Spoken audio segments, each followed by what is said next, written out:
Alright, so not gonna lie, I am a little bit sick right now, but I'm gonna try to get through this video as best as I can because I didn't think that this story should wait, and honestly this is something that has not been getting nearly enough attention in my view, but essentially we have new reporting coming out right now after a deep investigative dive by this guy Trevor Aronson, who posted this in The Intercept and is essentially exposing the reality that a lot of the tactics that were used back in the 1960s against black civil rights movements are still being used and are alive and well within the FBI to this day, and were in fact used against Black Lives Matter protests just a couple of years ago. Okay, so here's the article that he wrote, and this is a pretty deep, long dive into this, but I just want to read some of the key details here because this entire story is just absolutely insane top to bottom. So it's called The Snitch in the Silver Hearse, and the reason they're saying that is because this FBI informant was literally driving around in a silver hearse that looked like this. I mean, what the fuck? But they say the FBI paid a violent felon to infiltrate Denver's racial justice movement. Okay, so they start off here saying that as racial justice protests broke out nationwide in the summer of 2020, a man driving a silver hearse became a regular at demonstrations in Denver. And they got a quote here from somebody who was later implicated in a crime that he was charged with as a result of this guy, this Fed informant, basically enticing him to commit that crime. And so this guy, Zeb Hall, says, "I didn't know much about him, but he drove a hearse." And he said, "Inside this hearse was a lot of guns, including AR-15s and all other kinds of shit." And they say the driver of the hearse filled with guns was named Michael Adam Windecker II, and he went by the nickname Mickey and boasted of having been a soldier for the French Foreign Legion and the Peshmerga, the Kurdish fighting force known most recently for battling ISIS or battling the Islamic State in Iraq and Syria. And he claimed to have traveled to those battlefields and trained anti-fascist activists there in weapons and hand-to-hand combat and explosives. Okay, so we're getting a little bit of a questionable backstory here from this guy, and a lot of that is in dispute. People who knew him, people who worked with him when he was overseas and in some of these battle contexts, as well as people who had personal relationships with him, seem to put into doubt a lot of this background story that he's been piecing together here, or that he was telling a lot of these protesters. But they continue saying that Bryce Shelby, another black activist, remembered seeing Windecker walking around the protests. He had a GoPro camera strapped to his chest, which Shelby initially thought was suspicious, saying he de-escalated any type of suspicion because he would start flashing his prison badge, Shelby said. "So yeah, you know what I mean. Okay, he's not a Fed." Turns out you were wrong, Shelby. So they say Shelby and many other activists in Denver were wrong about the man behind the wheel of the silver hearse. Windecker was a Fed, and the FBI paid him tens of thousands of dollars in cash to infiltrate and spy on racial justice groups during the summer of 2020. They say FBI payment receipt records signed by Windecker show that he was paid more than $20,000 for his work during the summer of 2020 when the FBI aggressively pursued racial justice and left-wing activists based on nothing more than First Amendment protected activities. The story of the Bureau's infiltration of racial justice activist groups is particularly relevant now as House Republicans launch a new committee chaired by Representative Jim Jordan from Ohio that seems exclusively focused on the FBI's alleged targeting of right-wing groups. And this is just a completely absurd narrative at face value to anybody who understands the history of the FBI. I mean, obviously, yes,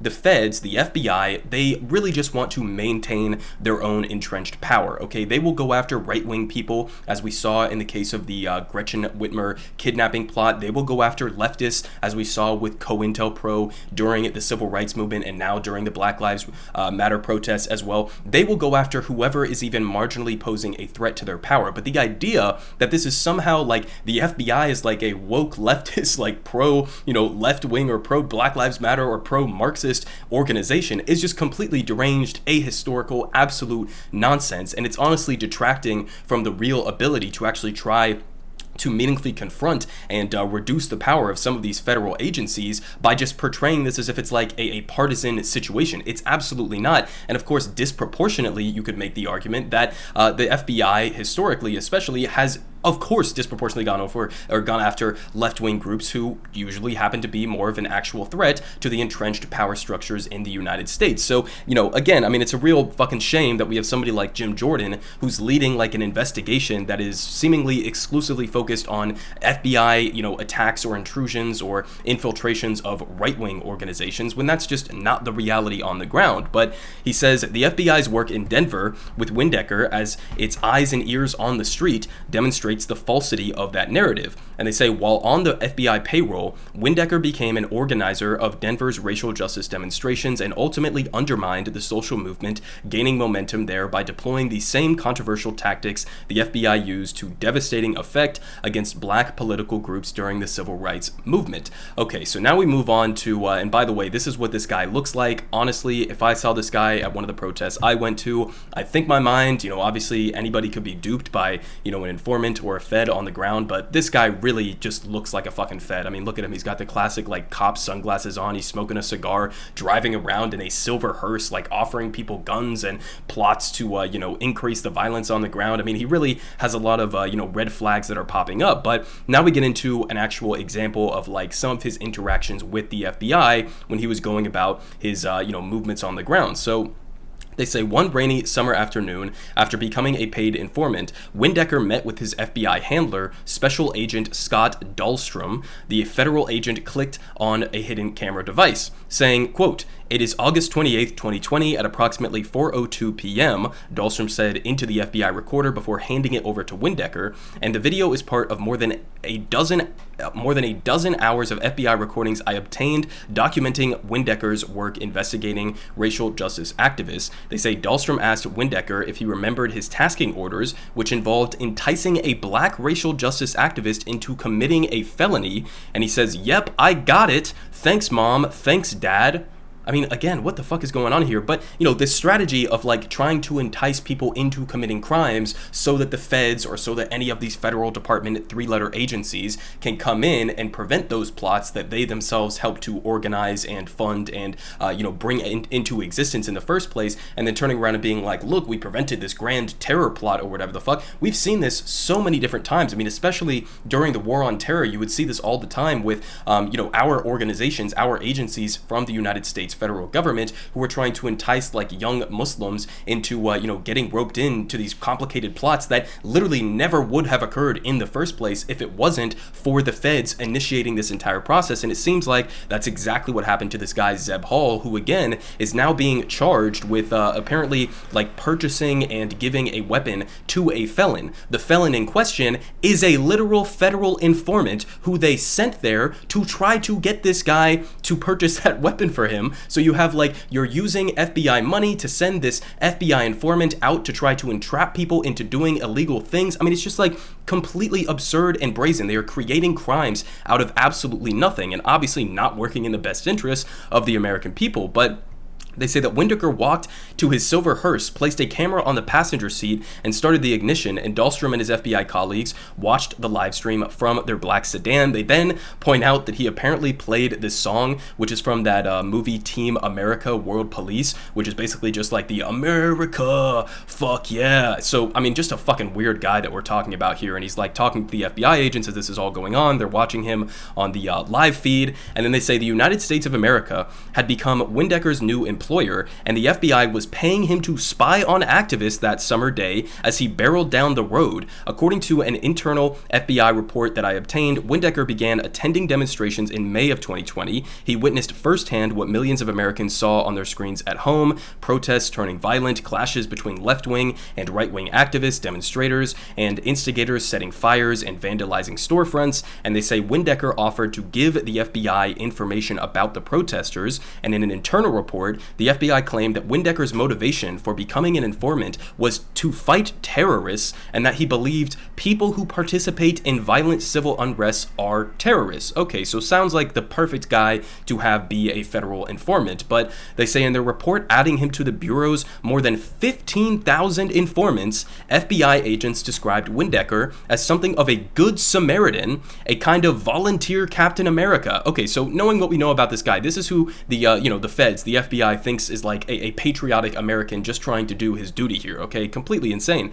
They say, but that notion was undercut by other Bureau documents which detailed Windecker's history as both an informant and a criminal with prior arrests in Colorado, Nevada, Texas, and Florida for crimes including sexual assault. So he's a straight up criminal, a felon who, as they're about to point out here, was involved in having a sexual relationship with an underage girl when he was an adult, okay? And this is the guy who they are then putting on their payroll to infiltrate and sabotage black civil rights movements, okay? I mean, again, this is who they choose to work with. When Windecker was 20, he had a sexual relationship with a 14-year-old that he met at a rollerblading or a roller skating rink. And Windecker, who claimed that he didn't know the girl was underage, pled guilty and ended up getting a misdemeanor and was only sentenced to 180 days in jail. I mean, that seems pretty light for that. But they say in another case, for felony menacing with a weapon in 2001, Windecker stuck a gun in a woman's face and claimed to be a police officer looking for a suspect. That incident resulted in a felony conviction, and Windecker served 2 years. While he was in prison, according to the FBI internal reports, another inmate tried to hire him to murder someone, and instead of committing the crime, Windecker became a cooperating witness and helped convict the people who'd sought to enlist him. And in addition to the criminal charges, Windecker has had 4 protection orders filed against him in Colorado, the most recent in 2021, and in a petition for a protection order filed in 2016, a friend of Windecker's alleged that Windecker had presented a fake police badge and threatened to kill him and his family. So it seems like multiple different instances of him pretending to be a police officer, which I guess isn't that far off now that the feds actually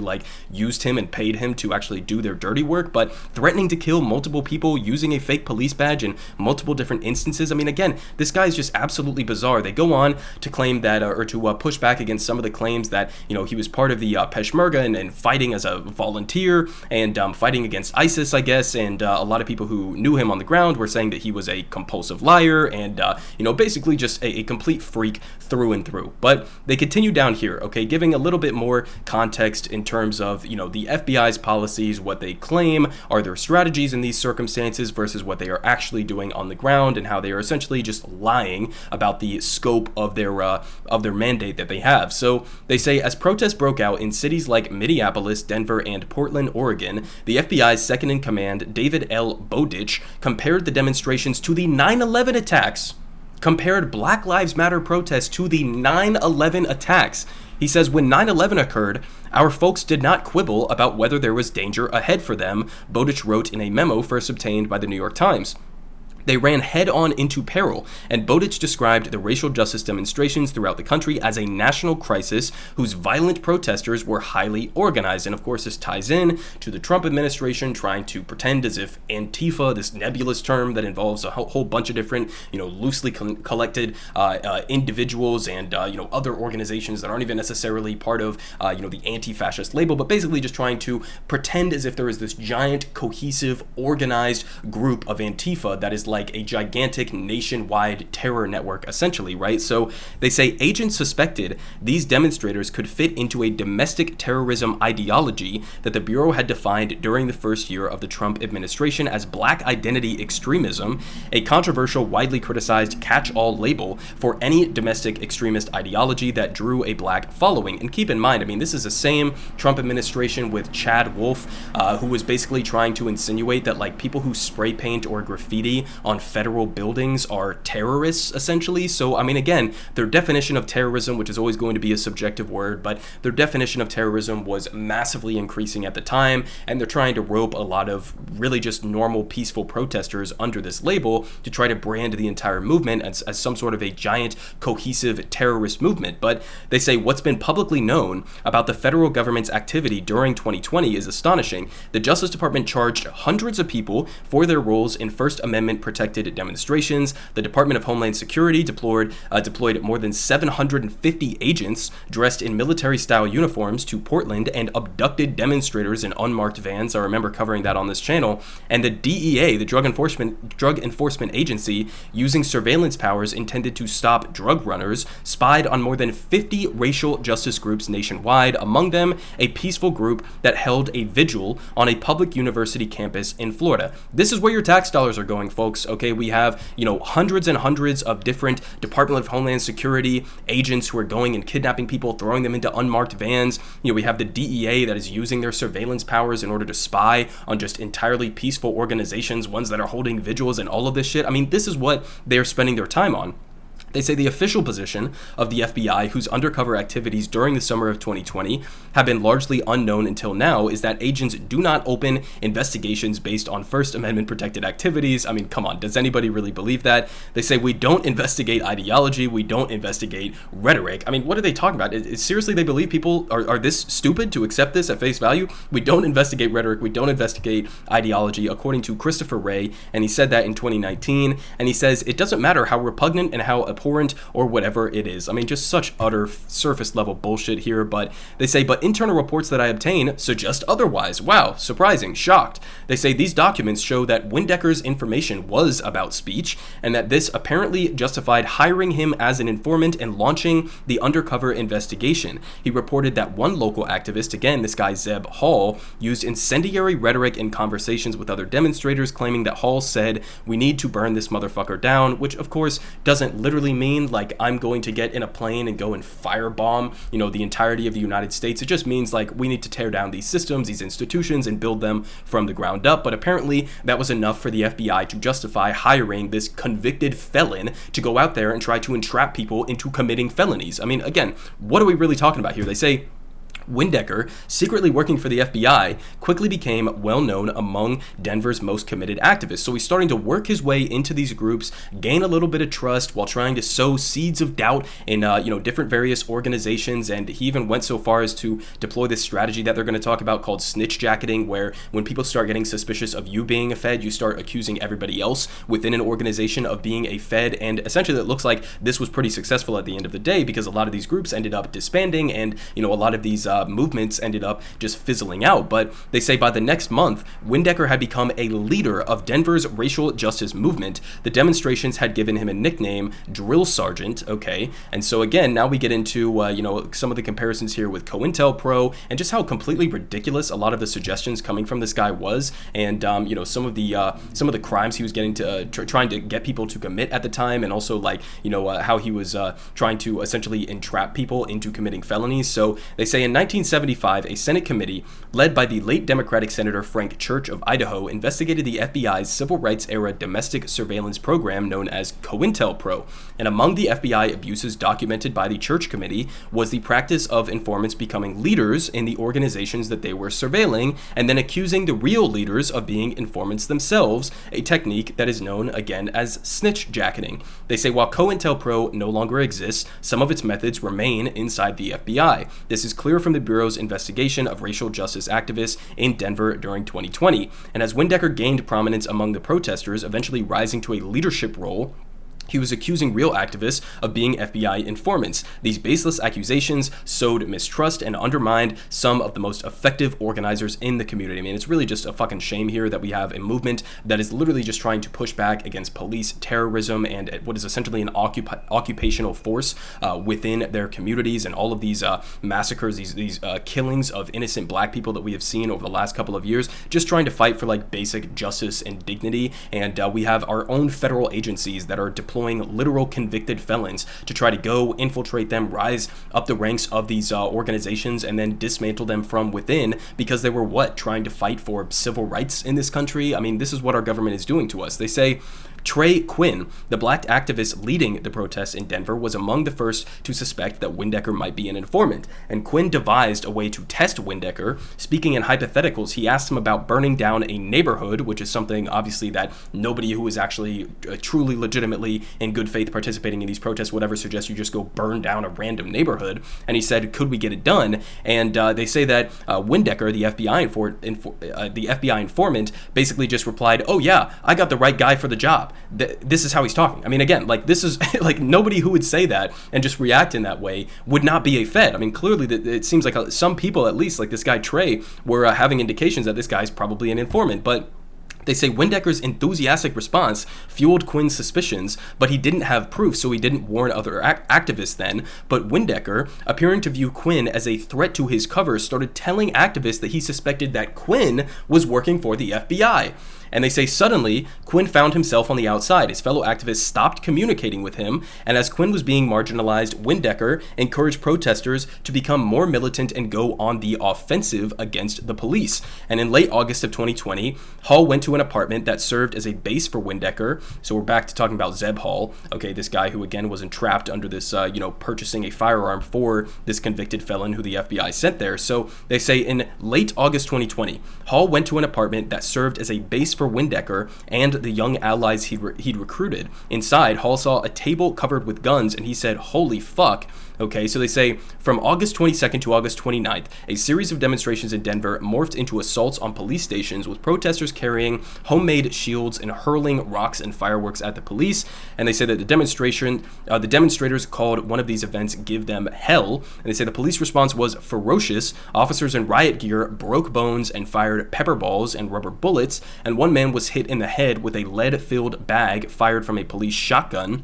And a sting ball grenade exploded next to a woman, knocking out her teeth. And in the first civil judgment awarded at trial for police brutality in response to the protests triggered by the killing of George Floyd, Denver police were forced to pay at least $14 million out to 12 protesters who they brutalized. And they say according to more than a dozen activists he spoke with in the Denver area, Windecker, the FBI informant, helped to organize and promote these protests, which then of course turned violent, which was exactly what he was trying to get them to do.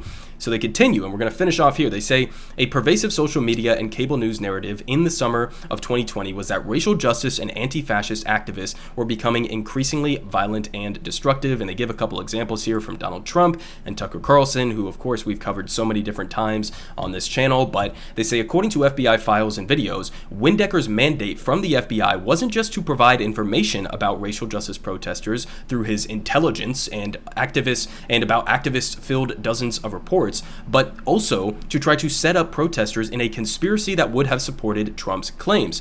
And on the orders from the FBI, Windecker targeted two black activists, this guy Zeb Hall, whose incendiary rhetoric Windecker had first reported to his handlers, and Bryce Shelby, a slender man with a reputation for giving fiery speeches with a rifle slung over his shoulder. Windecker invited both men to lunch in late August of 2020 at a barbecue restaurant, and Windecker said that he had brought them together because they were, quote, talking about the same shit, by which Windecker meant the prospects of protests turning violent. Windecker told them that he had a friend, an outlaw biker buddy, which again just sounds so fucking Fed speak, but he said that he could supply them with whatever they needed, including weapons. And he says, quote, "You need to have an objective of what you're going to do," Windecker told the two men. "If Bryce is planning on like, okay, I want to blow up a motherfucking courthouse because that's what just average ordinary protesters were doing in 2020, he says, I need to know what the game plans are." So I mean, he's like trying to get them to, he's planting these seeds in their head like, hey, maybe we should blow up a courthouse or something like that, right guys? They say, but Windecker's operation in Denver failed to generate a headline-grabbing conspiracy. Hall declined to participate in the violent plot, and Windecker introduced Shelby to his supposed outlaw biker buddy, an FBI undercover agent again, who went by the nickname Red, and together they drove to Colorado Attorney General Phil Weiser's home. As a hidden camera recorded them, the undercover agent encouraged Shelby to commit a plot to assassinate Weiser, and even suggested that they could hire a hitman for $500. Okay, so again, we have multiple different instances. Let's blow up a courthouse. Let's assassinate the attorney general. Okay, I mean, again, this shit is just so fucking brazen. They say still, Shelby refused to move forward with any plans and immediately cut off contact with Windecker, so good for this guy for escaping from this plot.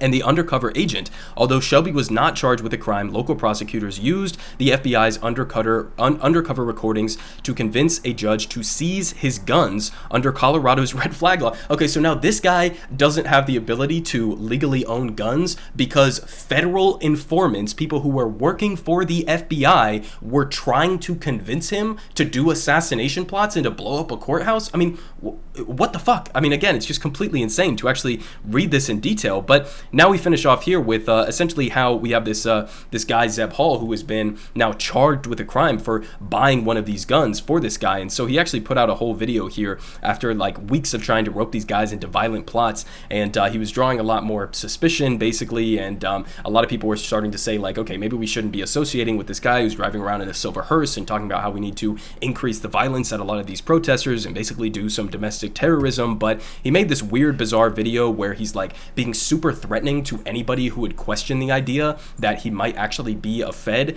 And this was part of this because I think it's important to understand that like some of the people who got roped up in some of these crimes were not only like being like egged on by this informant, but were like somewhat being like intimidated by this informant, to the point where a lot of them were saying that they literally feared for their lives if they were to push back against what this guy was trying to get them to do. So then we end up with this situation. So they say, watching as Windecker recorded the video that he just put out, Hall was struck by how defensive he seemed. He finally accepted what he long thought impossible. Windecker, the activist leader encouraging everyone to become more militant, must be a government informant. That created a problem for Hall, and Windecker had given Hall money days earlier and asked him to buy a gun. Hall had agreed and bought a Smith & Wesson handgun for Windecker, despite knowing that Windecker was a convicted felon. Hall didn't think that he had a choice in the transaction. He believed that Windecker, who made the looming prospect of violence part of his identity, would come after him if he refused, saying, "I was just afraid of him," Hall explained. "I was fucking terrified of this guy." And they say after he made the video, Windecker and his Silverhurst just disappeared off the face of the planet, and in July of 2021, nearly a year after he bought the gun for Windecker, federal agents arrested Zeb Hall, and he pleaded guilty to a felony firearms violation for buying a gun with the government's money for the government's informant, and received 3 years of probation. That was the extent of the plot that Windecker and the FBI succeeded in engineering among the racial justice activists that summer. And they finish off here by just pointing out that like the end result of this is that yes, this did basically work, because a lot of these protests fizzled out. A lot of these protesters became like suspicious of each other. Organizations started refusing to work with each other, and he basically was to a large extent successful in what the FBI was trying to get him to do. So I mean, again, you have a situation here, especially with this guy Zeb Hall, who otherwise would have never done something like that, right? It's not as if this guy was like gun trafficking on a regular basis or something like that. You have an FBI informant who is being funded by the feds. He's on the Fed payroll. He is going out trying to convince people to buy him guns, knowing that he's a convicted felon, and you're just creating these crimes out of thin air. And again, it wasn't just in the 2020 protests. We saw this with the Gretchen Whitmer situation. We saw this, back in the days of the civil rights era in the 1960s with the COINTELPRO programs and sabotaging like the Black Panther Party, for example. We have seen this over and over and over again. I mean, back in, the days of MLK, the FBI was sending him threatening letters trying to get him to kill himself, and saying that they would expose all of this information if he didn't. So I mean, listen, this is what the FBI does. This is their MO. They'll come out and they'll say, no, we don't investigate or, try to infiltrate these people. We don't, target people for their ideology or for their rhetoric. It's utter bullshit. And so at the end of the day, I mean, again, we should be having commissions to investigate these types of things. We should be holding accountable all of these government officials, all of these people who work for these three-letter agencies, whether it's the CIA or the FBI or the DHS or any of these agencies, when they're explicitly trying to entrap Americans into committing crimes that they otherwise never would have done, and, spying on all of these groups trying to infiltrate and sabotage a lot of these movements. And if we actually had some sort of accountability on that, which I absolutely highly doubt that we ever will in this country, because we have two parties that are largely in bed with a lot of these three-letter agencies. But I mean, at the end of the day, that's the solution, right? I mean, you have to disband, you have to dismantle and start the process of trying to push back against the unchecked authority and power that a lot of these agencies have to just completely fuck with the American people however they want, with absolutely no regard whatsoever to our actual constitutionally protected rights. Everyone is saying good politic guy has the best politic. Believe me, no one does it like him.